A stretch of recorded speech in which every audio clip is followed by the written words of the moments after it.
Seenaa magaalaa Dirreedawaa hangam keessantu sirriitti beeka? Magaalaan Dirreedawaa moggaasni isaa akkamitti dhufe kan jedhu wajjumaan kan dhageeffannu ta'a. Soorettii irraa koomentii jala ijoolleen Dirreedawaa jirra jedhaa barreessaa. Kanaaf mee seenaa Dirreedawaa magaalaa Itoophiyaa keessatti argaman keessaa magaalaa jaalalaa jedhamuun beekamtii mee wajjumaan haa dhageeffannu guys.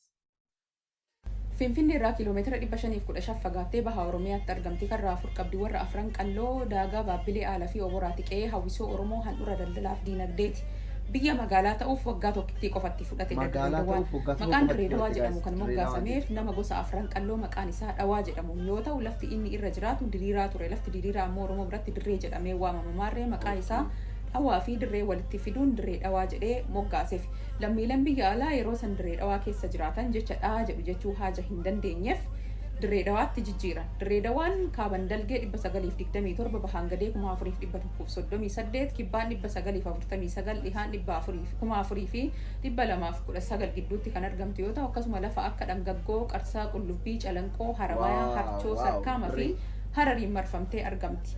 Dirreen gandoota baadiyyaa 38 fi gandoota magaalaa 9 kan qabdu yoo ta'u, haalli qilleensa ishee ammoo gammoojjii ho'aa fi baddaadha. Haa ta'u malee haalli qilleensa magaalittii ho'aa fi gogaa yoo ta'u, guddaan isaa digirii seentigireeda 34, xiqqaan isaa ammoo digirii seentigireedii 18.2. Dirreedawaan gaarreen 11 kan qabdu yoo ta'u, isaanis gaara Daaloo, gaara Kiyyoo, gaara Faalamaa, gaara Diimaa, gaara Baabboo, gaara Diibolee, gaara Buttujee, gaara Araddaa Alaa, gaara Kooraa, gaara Toomaa fi gaara Roobaanii jedhamuun beekamu.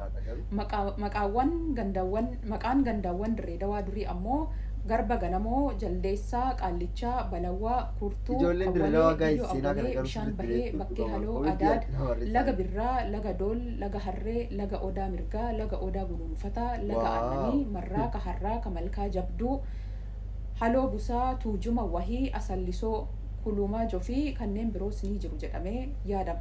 Maarree maqaawwan gaarrenii fi gandootaa kun abbaa qabeenyummaa Oromoo kan ibsu yoo ta'u, baay'inni uummata Dirreedawaa bara 1987%dhaan uummanni Oromoo parsantii 48, Amaarri 27.7, Soomaaliin 13.9, Tigreen 1.8, Guraageen 4.5, Harariin 1.7, Hadiyyaan 1.5 yoo ta'u, kanneen biroo ammoo 1.8 ni ta'u jedhamee yaadama. Maarree baay'inni uummata Oromoo bara 1999 parsantii 46.8 ta'uun parsantii 2 gadi irraa ta'e, kan Somaalee immoo 11 dabaluun ni yaadatama. Akka ragaan mul'isittu yaalii siyaasa Somaalii fi Oromoo lafa kanarratti falmisiisuun lakkoofsa Oromoo xiqqeessuun kan Somaalee dabaluu taasifamedha jedhamee yaadama. Kunis daba siyaasaa abbaa qabeenyummaa Oromoo irratti raawwatamedha. Dirreedawaan bara 1902tti daandii baaburaa kan jalqabde yoo ta'u, bara 1908tti mana barumsa ammayyaa Farans akkasuma mana maxxansa jalqabaa banatte. Bara 1911tti hospitaala Farans ammayyaa, bara 1919tti mana barumsa hawaasaa Giriik, bara 1928tti daandii Dirreedawaa Harar wal qunnamsiisu, bara 1966tti dildila Dachaatu, bara 1940tti ammoo giddugala gabaa Kaafiraa dhaabbachuun hawaasa hedduuf biyya handhuura daldala. Waaw guys, baay'ee tokko namatti tola seenaa Dirreedawaa. Hangam keessantu waa'ee seenaa kanaa sirriitti beeka ture? An dhugaa baay'ee tokko hin beeku ture. Waa'ee dirree keessaa wanti an beeku tokko yoo jire, uummanni dirree uummata jaalalaa kan jedhaman beeka ture. Garuu amma waan baay'ee baradhee waan baay'ee dhaga'ee, isinis viidiyoo kana hanga dhumaa yoo ilaaltan waan baay'ee irraa barattan jedhee yaada. Kanaaf seenaa kana akkana bareechisee kan dhiyeesse eenyu yoo jettan, Soorettii Deennaa. Soorettiin gaafa Maarchii 21 geemii qabdi.